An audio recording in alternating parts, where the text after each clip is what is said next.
Alors, bonjour à tous, bienvenue au comité planier public numéro 2 du 24 mai 2022 à la salle 003 du 2070 boulevard de Portland.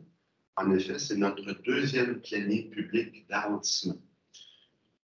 Alors, on vous souhaite la bienvenue à tous. Je déclare la séance ouverte. On adopte l'ordre du jour. Ça vous va tout le monde? Oui. Alors, on se fait rendu au point 3.1.1, lecture et adoption du procès-verbal numéro 1 du 26 avril 2022. Qu'est-ce que ça vous aide à tous? Parfait. Dans les dossiers du conseil d'arrondissement, au point 7.1, c'est le plan d'action. 7.1, l'adoption du plan d'action 2022 de l'arrondissement des Nations. Alors, je spécifie, nous sommes à travailler pour le plan d'action 2023 et 2025. Il y aura des consultations publiques dans chacun de nos districts respectifs, plus vers l'automne. Mais celui-ci, on le dépose pour mettre en action des plans pour cette année. Alors, sur ce, je céderai la parole à notre directrice d'arrondissement, Mme Isabelle Côté. Bonjour tout le monde. Alors, au niveau du plan d'action, le plan d'action est réalisé, il sera réalisé en collaboration avec les partenaires et les services de la Ville pour garantir la mise en œuvre des actions. De plus, le plan d'action est un guide, un outil d'aide à la décision en lien avec le budget d'opération de l'arrondissement. Les actions que nous allons vous présenter sont inspirées des consultations des élus, des propositions d'action de leur part qui sont issues de leur porte-à-porte lors de leur campagne électorale et de leur rencontre avec des organismes et des citoyens depuis leur élection depuis les derniers 6 mois. Alors concrètement, pour l'année 2022, nous avons des actions qui sont liées, des objectifs généraux portés par l'ensemble de la direction et des élus de l'arrondissement. Et nous avons des actions qui sont également, qui seront mises en œuvre propres à chacun des districts. Alors, en ce qui concerne l'arrondissement, des objectifs généraux, alors nous avons promouvoir, encourager et soutenir la mobilisation et les initiatives citoyennes.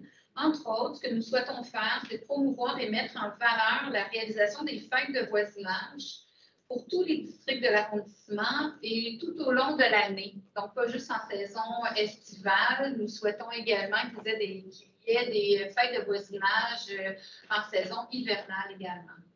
Une autre action qui est importante pour nous, c'est de soutenir les groupes de citoyens dans la protection des milieux naturels. Autre action qui est importante au niveau de l'arrondissement, encourager la participation citoyenne aux séances du conseil d'arrondissement. Ce qu'on souhaite faire, c'est, comme ce soir, rendre une partie des comités pléniers publics afin de susciter l'intérêt et de développer la connaissance de nos citoyens dans les affaires municipales de l'arrondissement. Nous souhaitons également, dans l'aménagement des parcs de l'arrondissement, augmenter le verdissement des espaces publics de l'arrondissement. Alors, pour chacun des districts, je vais vous nommer une action. Vous allez pouvoir retrouver le document sur le site Internet et le consulter pour l'ensemble des actions des districts et de l'arrondissement. Alors, au niveau du district de l'université, une action qui est dans les priorités pour M. Geng, consulter les commerçants et la population afin de dynamiser le secteur commercial de la rue Galt-Ouest entre les rues Saint-Esprit et le boulevard de l'université. Cette action sera en collaboration avec Entreprendre Sherbrooke. Au niveau du district d'Ascot, alors l'une des actions qui nous tient à cœur, c'est concevoir et réaliser un projet pilote d'un budget participatif. Alors, ça va être la direction de l'arrondissement en collaboration avec la conseillère du district et des services et des organismes du milieu pour mettre en œuvre cette action dans le district d'Ascot. Le district du Lac-des-Nations maintenant. Alors, ce qui nous tient à cœur, c'est consulter la population du secteur du parc de l'ancienne caserne pour établir un portrait des enjeux du secteur.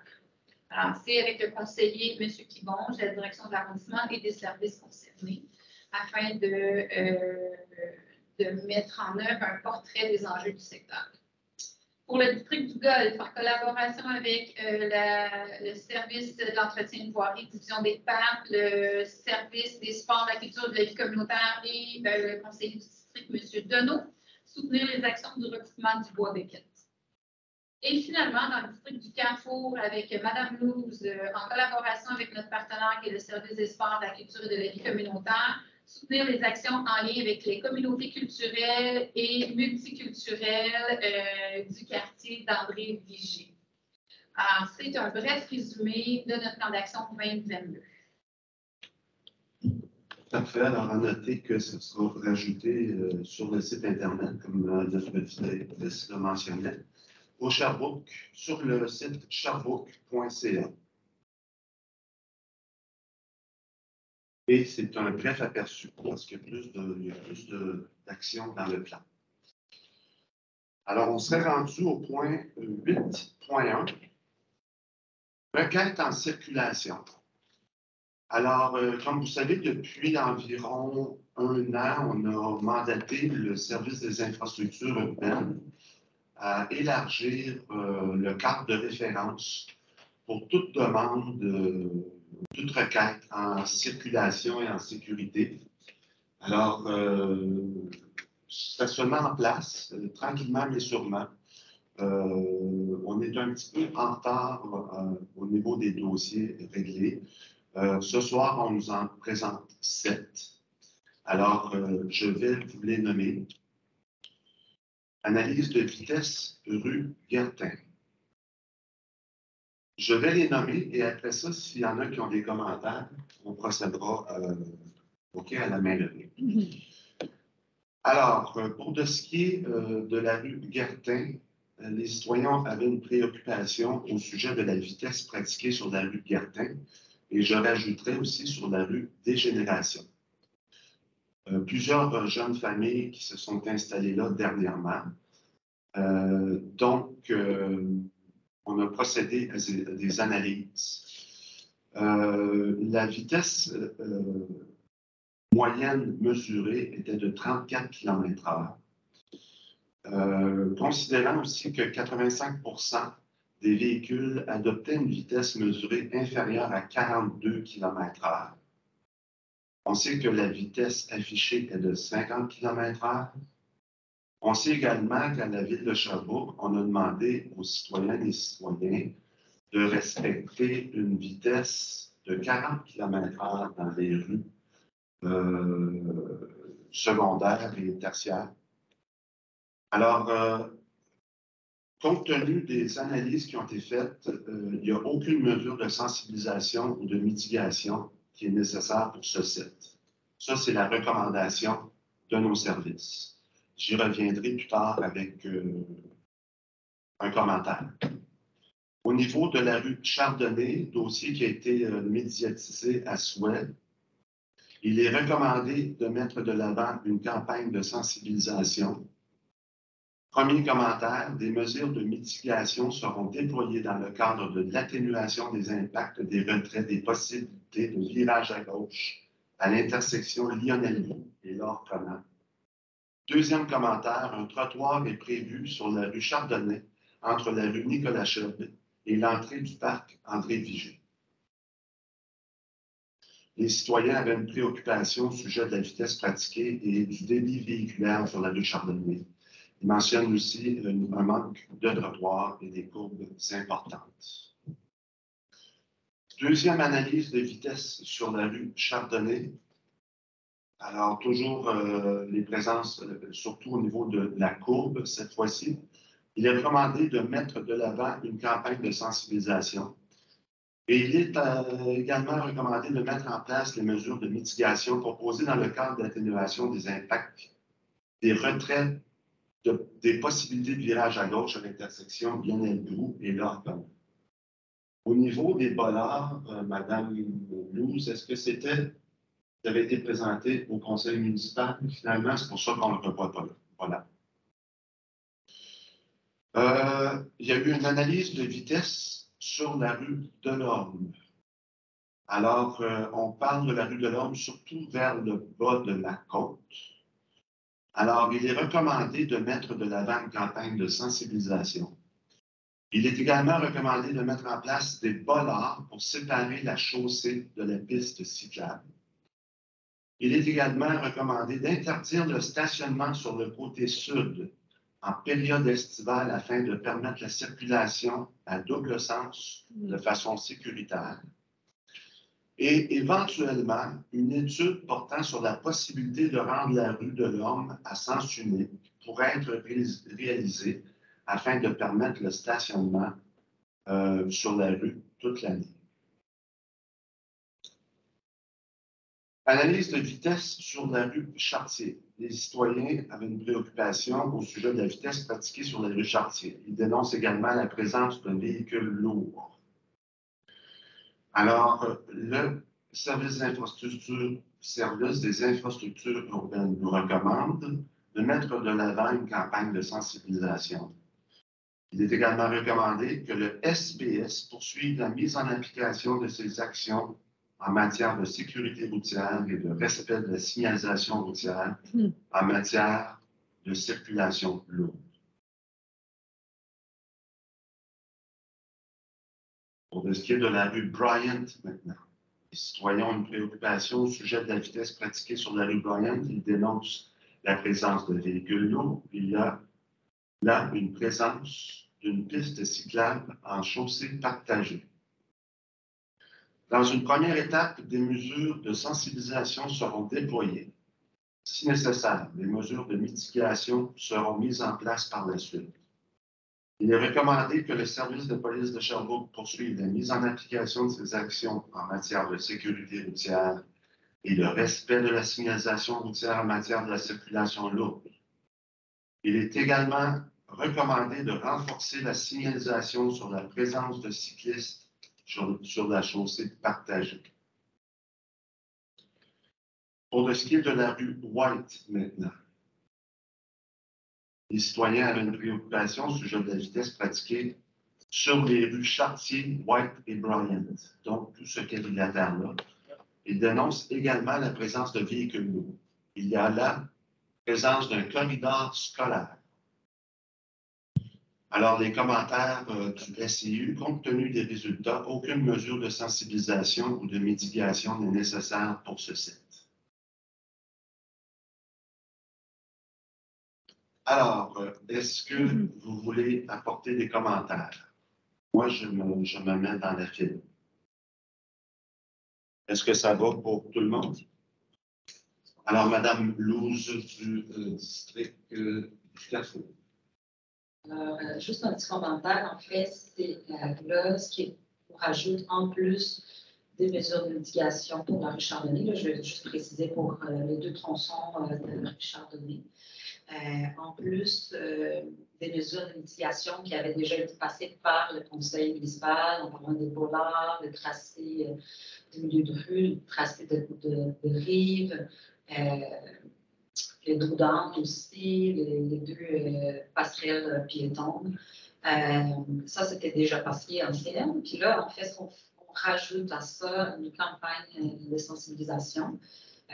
En fait, la recommandation, c'est en plus de ça, de faire une campagne de sensibilisation compte tenu, en effet, du tracé de la rue là, qui est quand même assez carré, qui fait en sorte c'est nécessaire, en plus de mesures physiques, d'avoir aussi une sensibilisation pour les gens. Et aussi, je mentionne aussi l'ajout du trottoir qui va venir ensuite en début de l'automne. C'était ça, les précisions que je voulais. Merci, Mme Louze. Monsieur Marc Deneau, district du Golfe. Comme vous avez pu voir, il n'y a pas de dossier qui était attitré au district du Golfe. Il faut se rappeler en début de mandat. Et à la fin du mandat précédent, on avait eu plusieurs commentaires lors de la demande de changement de zonage pour la propriété commerciale sur Mézola. Donc, on est toujours en attente du calendrier d'intervention pour la rue Mézola, avec les enjeux et les solutions en lien avec la circulation, le transit. C'est que la popularité du plateau de Saint-Joseph, plateau Mélo, a fait en sorte qu'il y a beaucoup de transit plusieurs heures dans la journée dans le secteur de la rue et Mézola, en plus secteur d'un emploi très critique dans une courbe tout CPE, qui fait en sorte que beaucoup de transit et aussi de parents et de jeunes familles au même moment. Donc, vraiment une situation problématique. Merci, M. Delon. Moi, j'irais d'un commentaire concernant la demande pour la rue Guertin. D'abord, j'aimerais rajouter aussi la rue des Générations. Il y a eu beaucoup de nouvelles familles qui se sont installées sur ces rues-là dans les dernières années. La rue Guertin est une voie entre le chemin de North-Laclé et le chemin Sainte-Catherine, et en pente descendante. Et puis, il y en a qui s'amusent à peser sur le champignon en bon québécois. Il y a des analyses de vitesse qui ont été faites. Moi, j'aimerais qu'on rajoute les moments que ces analyses-là sont faites. Parce que c'est pas vrai qu'on va à la même vitesse à 3 heures l'après-midi qu'à 5h15 quand on revient du travail ou quoi que ce soit. Les citoyens étaient quand on avait, c'est-à-dire que la direction des services et l'infrastructure urbaine, l'année passée, nous avait parlé d'un projet pilote parrainé par le ministère des Transports du Québec, à savoir des figurines grandeur nature des enfants qu'on pourrait installer le long des rues problématiques. Pour rappeler à tous, des fois, quand on le voit, quand on voit un enfant, ça nous rappelle qu'il faudrait faire attention. Alors, les citoyens seraient bien prêts à aller de l'avant avec ce projet-là. Maintenant, avec la pandémie et tout, on n'en a pas vraiment entendu parler. Alors, la directrice de l'arrondissement a fait une nouvelle demande. Et là, on a des pourparlers avec le service de police de Sherbrooke aussi, à savoir qu'est-ce qui peut être fait, où en est rendu le dossier.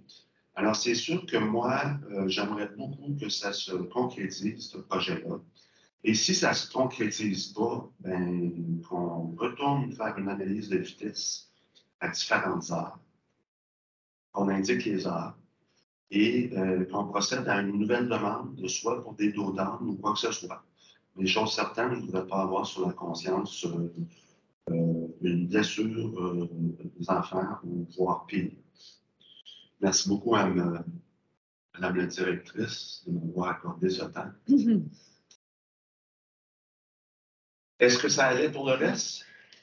Moi, c'est juste un petit commentaire pour dire que les requêtes qui touchaient le district touchaient directement à un même quartier, celui qui est l'ancien Saint-Jean-de-Brébeuf. Mais c'est un quadrilatère qui sont pas mal proches, que ce soit la rue Chartier, Brian ou White. On le voit que ce qui a été demandé, c'est d'avoir aussi bien les mesures qui sont proposées. Il y en a une sur une rue, c'est un statu quo, mais l'autre, c'est comme mitigation ou sensibilisation.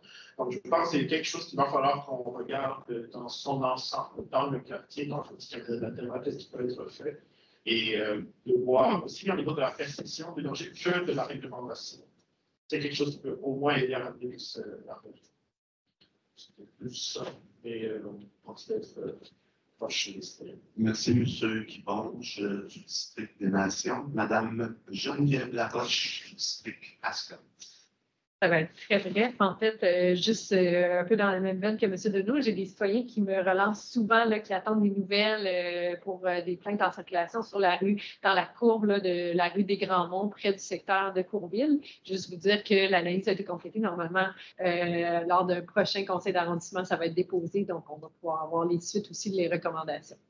Merci. Merci, Mme Laroche. Et on devrait avoir, lors du prochain conseil d'arrondissement, possiblement bon nombre de requêtes aussi là, qui auront eu le temps d'être analysées. Et puis, on va pouvoir en reparler au prochain planning public de l'arrondissement. Alors voilà, sur ce, je lève la séance s'il n'y a pas d'autres questions, commentaires. Merci beaucoup tout le monde. Au revoir.